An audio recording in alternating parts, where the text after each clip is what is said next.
What's going on, Falcon fan? This your boy Ricondo coming back with another video.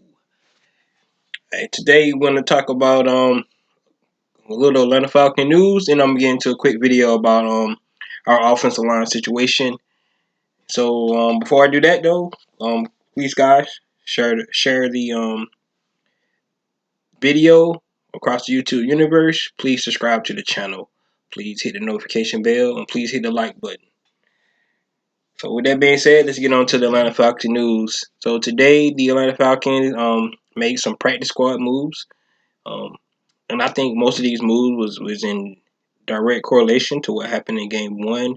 Like we said, guys, this roster is going to be fluid, especially the practice squad. It's going to be fluid, and at the end of the day, I think this new regime is have a short leash, and they're trying to put the best players on the field because they want to see improvement.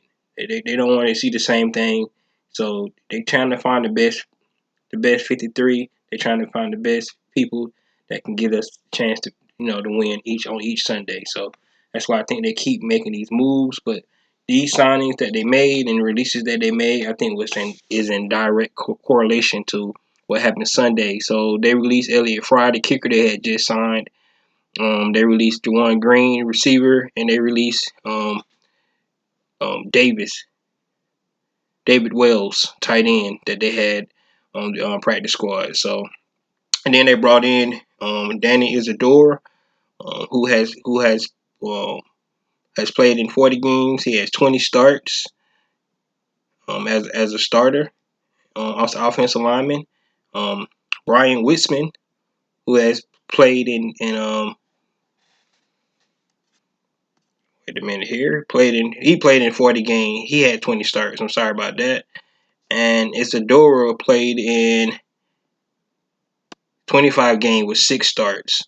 So these guys had played with experience in the league, and like I said, both of these guys direct correlation to what happened on Sunday against the Eagles, where our two young rookie linemen um, struggled, you know, handily against the Philadelphia defensive line front.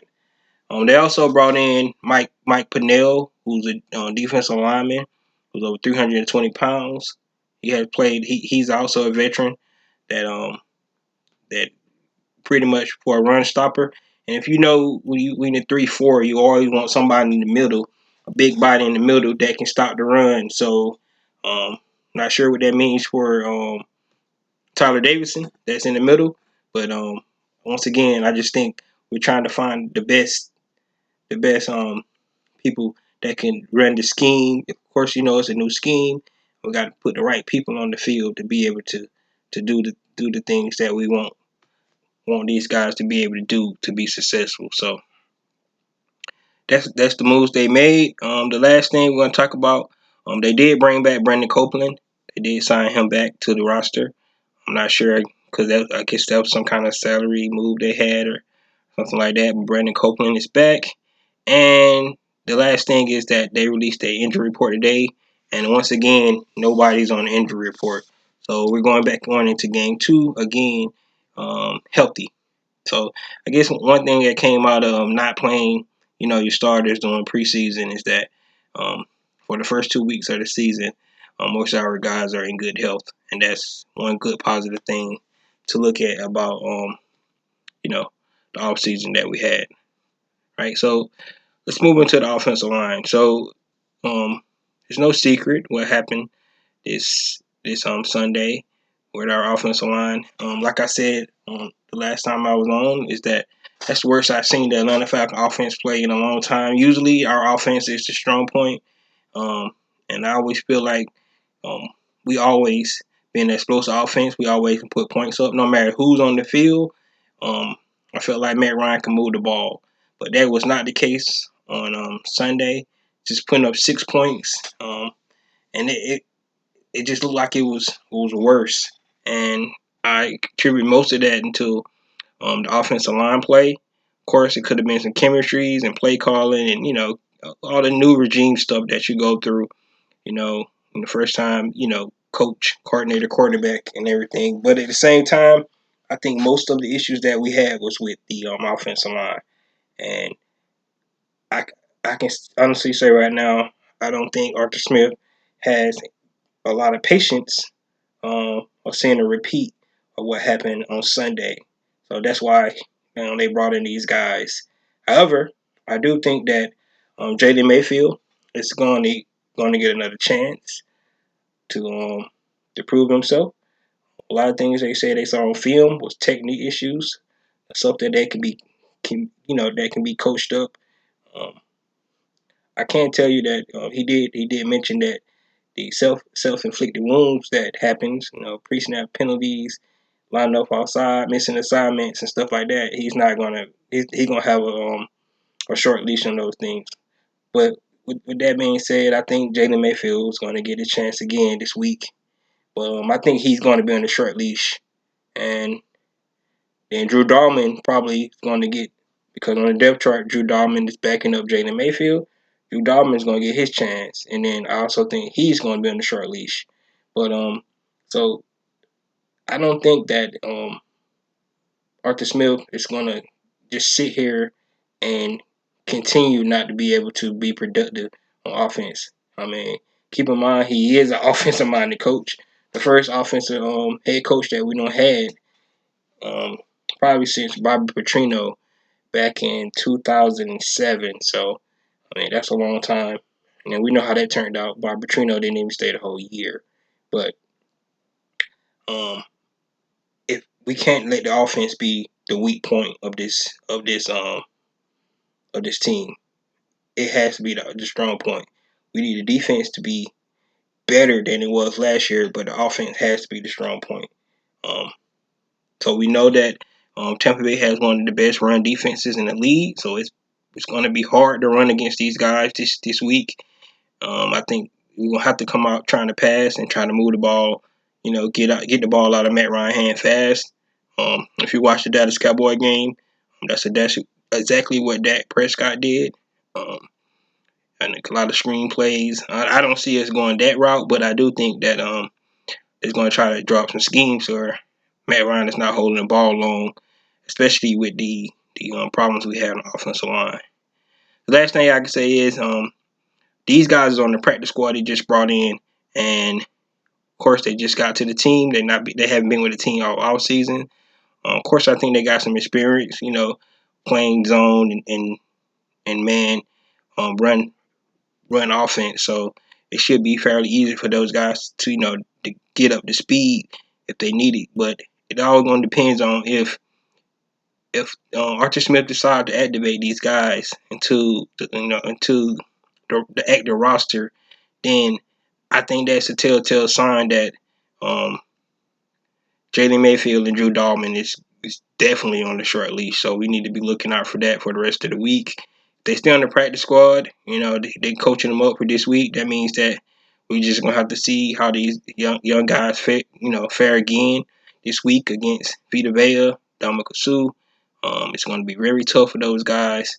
Um, that's one of the best defensive lines in the game, especially with their two um, athletic linebackers they have in the back, and they got the young safety that they drafted last year, who also pretty well. They do have little issues with some injury problems in their secondary, so if anything, that's a positive. We could probably exploit some of that, but at the same time, we don't have time to throw the ball to get it to our weapons. Kyle Pitts, Rusty Gage, Kevin Ridley, any of those guys, it's going to be real tough for us. So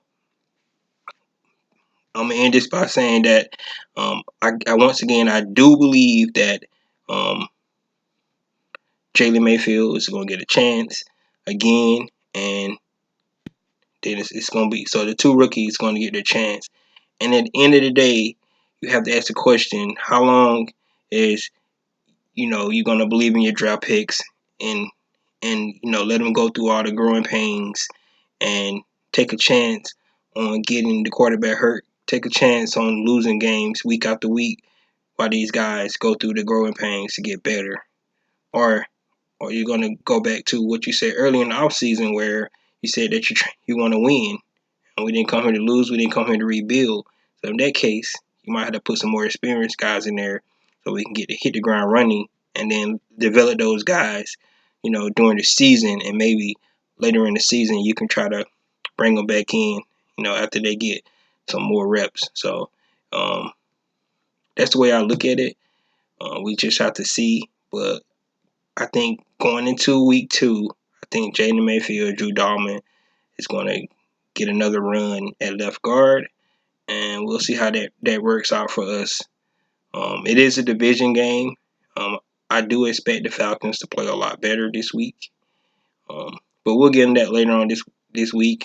Talk about what I think about the keys, or what it's going to take for these guys to win this week, and then we'll talk about how Tom Brady's still trolling us as well with the whole 28-3. So, but with that, guys, you guys let me know what y'all think about the offensive line. Let me know if you think they're gonna actually um, go ahead and make the change now, or they're gonna like I'm thinking, gonna let these guys go in this week again and see if they made any improvement with the technique, getting this, getting the pad level down.